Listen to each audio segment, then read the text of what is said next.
Okunyumiza kyo olunaku lero tukedde Miranga na biwoobe n'okubanga tunyolwa eri baganda baffe amanyiddwa nga Bizonto. Bizonto bino munnange byavayo ne banga bikola comedy ono atakolebwa comedy ali scripted comedy alaga akuba tochi mu buli mbeera yonna nebeera mu nsi muno era nga munnange ebyembi bisekerwa bakyali bange bano okuli Saabazonto, Wanji Zonto, Bizonto, Saabazonto, Bizonto, Saabazonto. Bano bo bagamba the four dormant Bizonto. Ebina we biti. First of all, byalinako owokutaano nga yali active n'abaawukanako ye Dr. Tinga ayagala nnyo abakyala era y'ensonga lwaki bakola ki bayawukana naye. Naye nga bo bano Bizonto byasigala nga tetumanyi bakyala baabe okujjako twabalanga amaze bakwata bavudde olunaku olwaliro ne babayoola ku kabangali ya gavumenti ne babatwala ate mu mbuga z'amateeka omulundi ogwokubiri. Omundi ogwasooka tebabatwala mu kooti babatwalirawo ku office za CID ne batulugunyizibwa ne babeereyo okumala ennaku nga ziizo n'olwaliro babakutte batwaliddewo ku kooti directly era nga munnange bigenze maaso ensonga ezimu kuzibakwasize bezibatwaliza mu kooti kwe kuli omusango gwe bavayo ne bakola ogwa secretarism. Omusango guno gutegeeza mbuno you preach the message eri abantu eyinza okwawulayawulawo ng'esinzira muki mu mawanga. Era omusango guno gwaliko okuva ka video ke bakola akasingo sasa nnyo ku mikutu gya TV egyenjawulo aba mikutu gya social media egyenjawulo nga bagezako preaching anti government eno erimu tribe emu yokayokayoka egikola ki egivuga kyokka ate ne bava ne bakola ne ka video akokubiri nga kavumirira side z'erimu Eastern Uganda mu Basoga mbu Abasoga bano mbu munkwate bulungi temunjola nange because drone ennaku zino zikola zisuse mbu Abasoga bano bategeera ku myaka wajinda bameka aga ana nti wano gyonna egisooka bate banakola ki tebannategeera ekyo ne tukiteeka ebbali. Ekyokubiri kye bavuddeyo ne bakola balina bu video badde bavayo nga bakola so ne babakwata ogwasooka babakwatira kabangali ogwokubiri nedda ogwasooka yali drone ne bavuga speed ogwokubiri yabadde kabangali ya police era bano tebabakkiriza na kumalako show yaabwe emanyiddwa nga binsanga wano ey'okumakya ne neebuuza Bizonto baba bikwata lwaki Ndawusi tebamukwata because Ndawusi Lawrence Ndawusi takola show nabo kumakya omulangira Ndawusi abeeramu waliwo politics awo walwa kuba Ndawusi kyali wa bebe ate bebe awagira kana akasaati Angington kayambadde politics ali awo seifa mtu analyze Ndawusi ogwasooka tebamukwata ogwokubiri wajje ku mpewo tebamukutte Ndawusi mukwano gwa bebe kulu ayina emotoka V8 eyagimuwa yafuga enseeno kati kwegamba Ndawusi babasooka ne bamukubira kasimu kubanga mbu nakyali wange akola awo aŋŋambye mbu Ndawusi abadde afulumyemu ng'agenze nnyo akacyayi kati Bizonto ne bajja ne babiyoola ne Lawrence koolindeka ne banjoola onege ndi kukolimira nja kukusalira eri eswala gye bayita zungamu ogimanyi eyo ekuzunza n'otubulako wotatuula bagiyita swala tuno zungamu yoluzungana ozungane mpaka gyolikoma so kakutwaleko mu court small time soke kulage kuba Bizonto bino naye kisinza okunzisa muno ne judge azose n'agamba Bizonto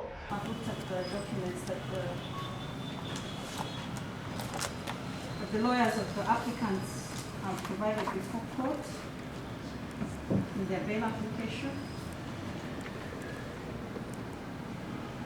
Your Worship, in the opening remarks of the defense counsel, he stated that they were not prepared. And I think it is for that reason that prosecution was not given copies. The national IDs don't have any copies, save for the sureties of F4.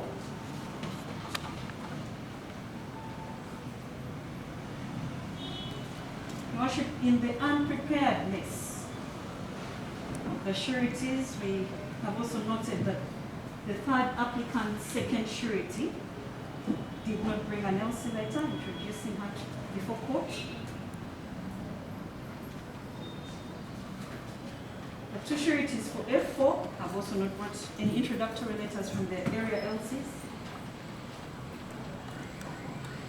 which clearly confirms that the applicants were not ready for this bail application. We object to the application. And where the sureties have brought introductory letters, we ask for time to verify the documents that they have presented before court against what they have told court.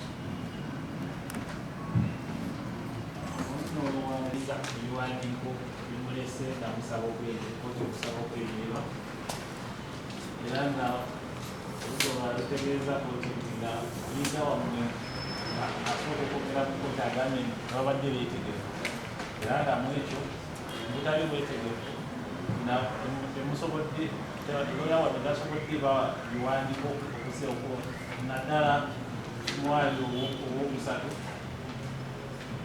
akuyimiridde omulima owokubiri kabadde kaleese ebbaluwa ya LC bogerako mu kooti era n'omwali owokuna abamuyimiridde bonna ababiri tebasobodde kuleeta bbaluwa zaabwe okuva mu bitundu gye basula eza LC1 era n'olwekyo oludda lwaye lusaba kooti olwakaseera lwekenneeye ebiwandiiko ebireeteddwa byemuwaddeyo mu kusaba okweyimirirwa balabe oba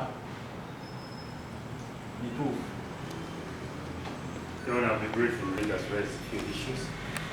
In respect to the sureties of A1 and A2, it says the documents, while complete, she needs time to verify or investigate.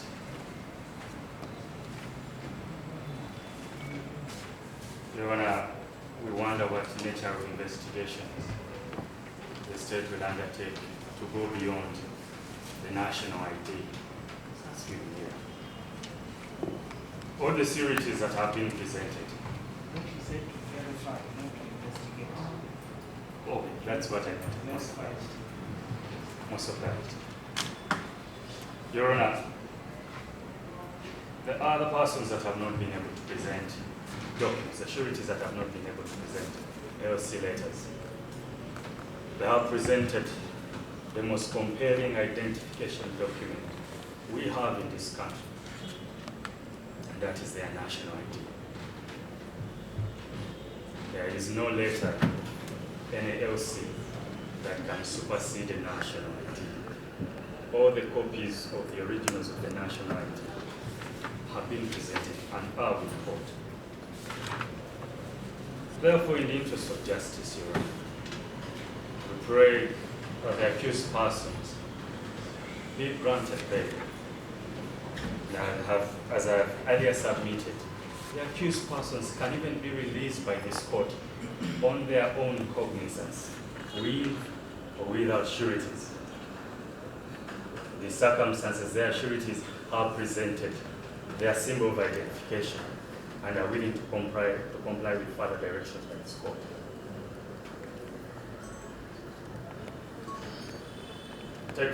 But when you got to know he came voluntarily, this is the character of the accused persons you have before you who are willing to obey the ends of justice. Therefore, Your Honor, in the premises and in the alternative, the state desire to get bail, to get time to look at the documents. In the alternative, pray that they are given interim bail while state peruses, and the date can be given where they will be given full bail. The circumstances are in his authority earlier cited, where the state had referred the matter to the Constitution, tried the constitutional reference, and his lordship, in the interest of the person's liberty, actually espoused the notion of interim bail and granted them bail. We pray that this honorable court exercises that latitude of mercy and extends it to all accused persons, and they be given. They will comply with all terms. And should the other sureties be required to produce those letters, they can be given the shortest time to present all of them. And their families will come them back as the state takes their time to investigate.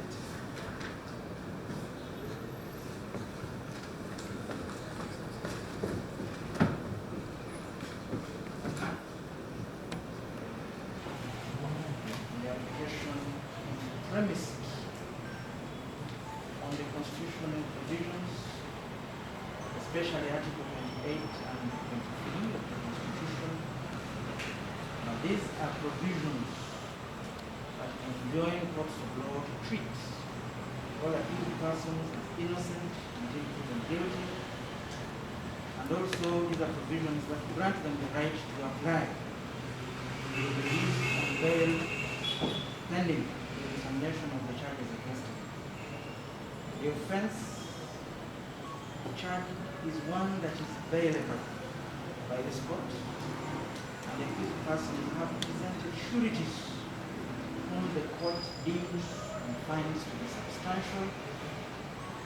Prosecution's objection on grounds that some of the sureties are not tendered or do not have introduction letters from their respective LC1 chairpersons.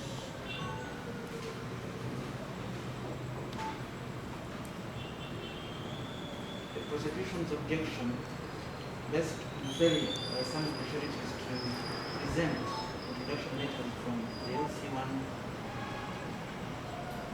from their respective LC1s.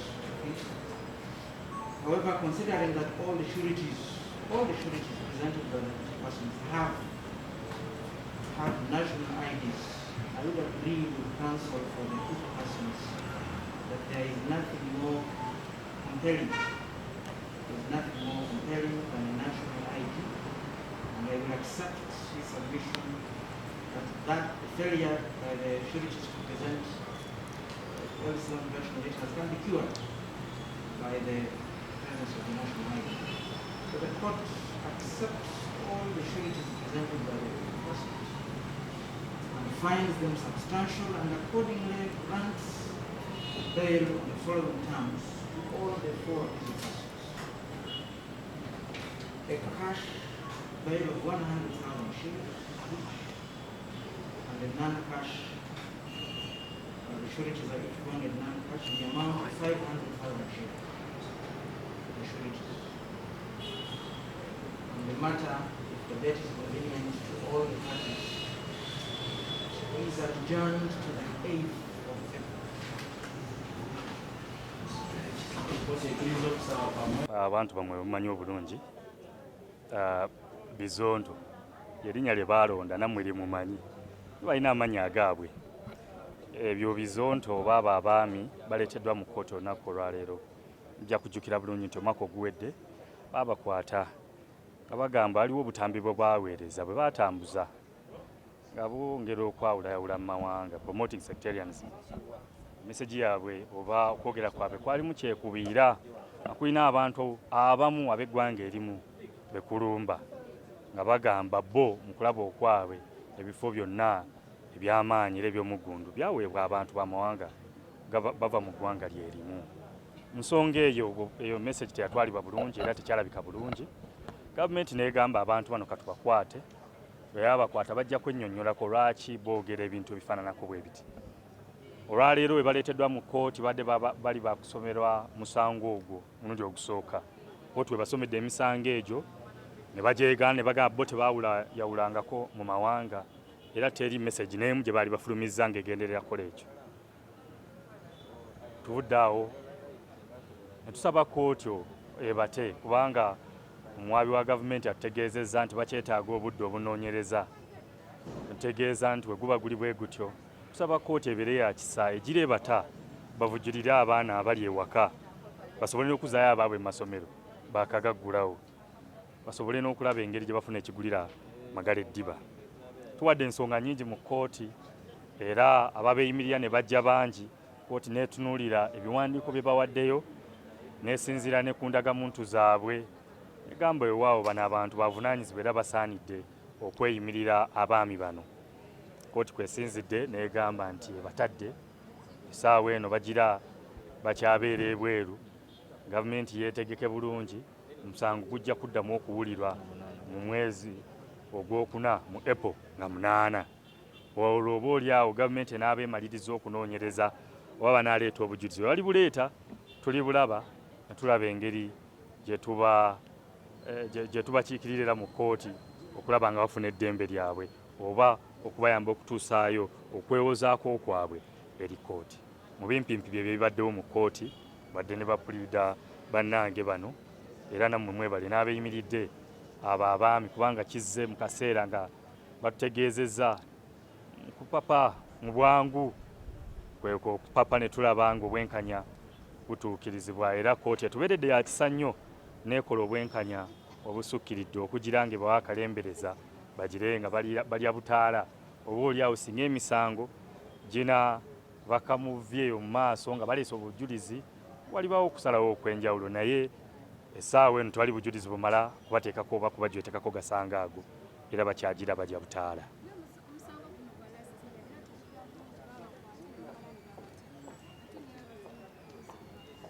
Baabatako olwo kubanga baali tebabaleese mu kkooti mu budde bwa kkooti bwe bakwata gavumenti erina essaawa mweyina okusibira nga terina zisussa ng'ekuleese mu kkooti. Kiba nakyankiza oli okukwata n'agamba nkutte n'omusango kubanga aba yeetegese akutwalirewo mu kkooti. Mubalaba bano abatunda ebintu bwe babakwata babasomererawo emisango naye abamu batwala essaawa 48 tebalina zisussa.